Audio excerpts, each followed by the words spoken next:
नमस्कार. रक्षाबंधनाच्या तुम्हाला खूप खूप खूप शुभेच्छा. आजचा जो आपला व्हिडिओ आहे तो आहे रक्षाबंधन स्पेशल. आणि आजच्या व्हिडिओमध्ये मी तुम्हाला इथे रक्षाबंधनाची एक गोष्ट इथे सांगणार आहे. रक्षाबंधनाची कथा मी तुम्हाला सांगणार आहे. बघा, फार वर्षापूर्वी एक शेतकरी होता आणि त्या शेतकऱ्याला 3 सुना होत्या.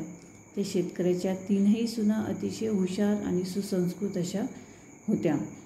एकदा काय झालं की ज्यावेळेस श्रावण महिना आला, श्रावण महिन्यामध्ये त्या शेतकऱ्याच्या 2ही सुना तिच्या माहेरी जाण्यासाठी निघाल्या. आता त्या सकाळी लवकर उठल्या, त्यांनी भरभर आपली कामं आवरलीत आणि त्या माहेरी जाण्यासाठी निघाल्या.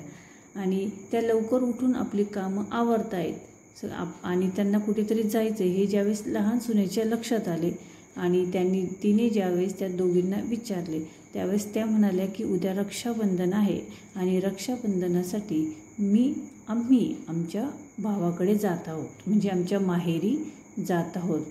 हे ऐकून लहान्या सुनेला खूप वाईट वाटले, कारण तिला भाऊ नव्हता. ती कृष्णाच्या फोटेपुढे येऊन बसली आणि म्हणाली की मलाही भाऊ असता तर मी देखील माहेरी गेले असते. पण असं म्हणाली आणि रडायला लागली. ती दिवसभर रडतच होती आणि रडतच तिने तिची कामे पूर्ण केली. दुसऱ्या दिवशी काय झालं, ज्यावेळेस ती सकाळी उठली त्यावेळेस ती फार दुःखी होती आणि तिच्या मनामध्ये तोच विचार होता, आज जर मला भाऊ असता तर मी देखील गेले असते. आणि असे म्हणून ती उदास मनाने काम करू लागली. तेवढ्यात त्या शेतकऱ्याच्या घरी एक व्यक्ती आला आणि तो सांगू लागला की मी त्यांच्या लहान सुनेचा लांबचा भाऊ आहे. पण त्या शेतकऱ्याला आणि शेतकऱ्याच्या लहान्या मुलाला हे त्याचे म्हणणे काही पटेना. त्यांनी त्याची खूप चौकशी केली, पण तरी त्याने व्यवस्थितरित्या त्या शेतकऱ्याला आणि त्याच्या मुलाला समजावून सांगितले. आणि तो म्हणाला की मी व्यापारासाठी बाहेर देशामध्ये असतो आणि त्यामुळे मी ते दर रक्षाबंधनाला इथे येऊ शकत नाही.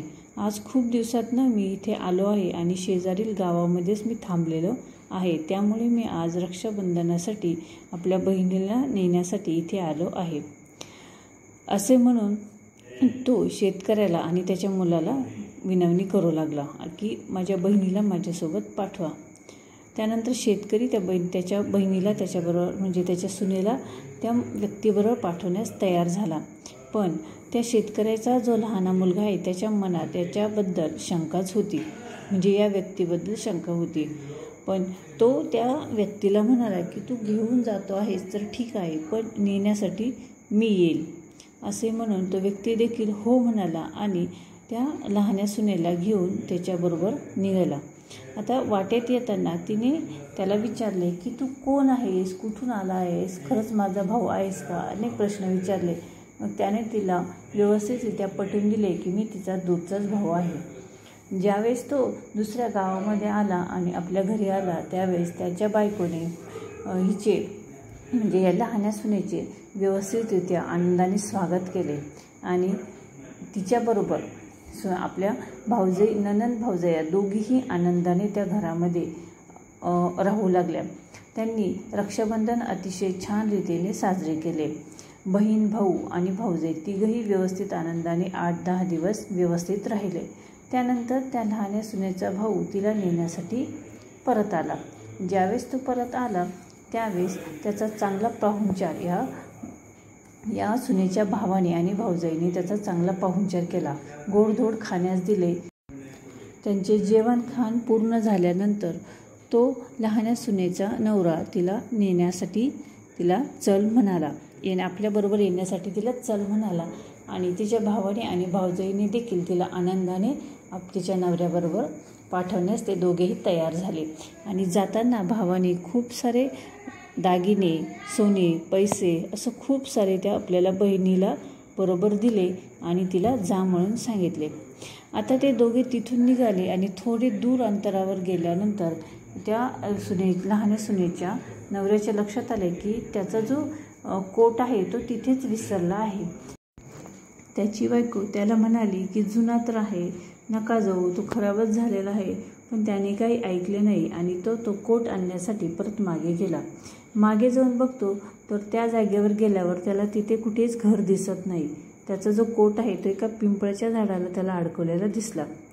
त्याने जो कोट आपला घेतला आणि परत त्याच्या बायकोकडे आला आणि म्हणाला की मला संशयच होता की तो तुझा भाऊ नाही, तुला कोण होता तो, असं म्हणून तो तिच्यावर संशय देखील घेऊ लागला आणि तिला अद्वा तद्वा बोलू लागला. पण तिने खूप समजवण्याचा प्रयत्न केला पण तो काही ऐकेना. तेवढ्यात भगवान श्रीकृष्ण स्वतः तिथे प्रकट झाले आणि त्यांनी सांगितले की मीच तो तिचा भाऊ आहे आणि तिला रक्षाबंधन सणाला मीच तिला आपल्या घरी घेऊन आलो होतो. हे सर्व ऐकल्यावर आणि भगवान श्रीकृष्णांना समोर बघितल्यानंतर तिला देखील काही सुचेना. दोघेही भगवान श्रीकृष्णाच्या पाया पडले व त्यांना धन्यवाद म्हणाले. मग भगवान श्रीकृष्णांनी सांगितले की जशी द्रौपदी माझी बहीण होती तशीच तू पण माझी बहीण आहेस आणि तुला जेव्हा जेव्हा माझी गरज वाटेल, जेव्हा जेव्हा तुला असुरक्षितता वाटेल किंवा जेव्हा तू मला बोलवशील त्यावेळेस मी इथे प्रकट होईल. असे म्हणून भगवान श्रीकृष्ण तिथून अंतर्धान पावले, म्हणजे तिथून निघून गेले. त्यानंतर येणाऱ्या प्रत्येक रक्षाबंधनाला भगवान श्रीकृष्ण तिला स्वतः न्यायला येत असे.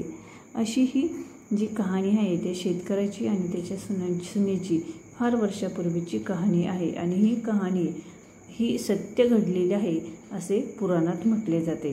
तर आजची ही कहाणी तुम्हाला कशी वाटली कमेंट्स करून नक्की कळवा. व्हिडिओ आवडला तर व्हिडिओला लाईक करा, शेअर करा आणि चॅनलवर तुम्ही नवीन असाल तर चॅनल नक्की सबस्क्राईब करा.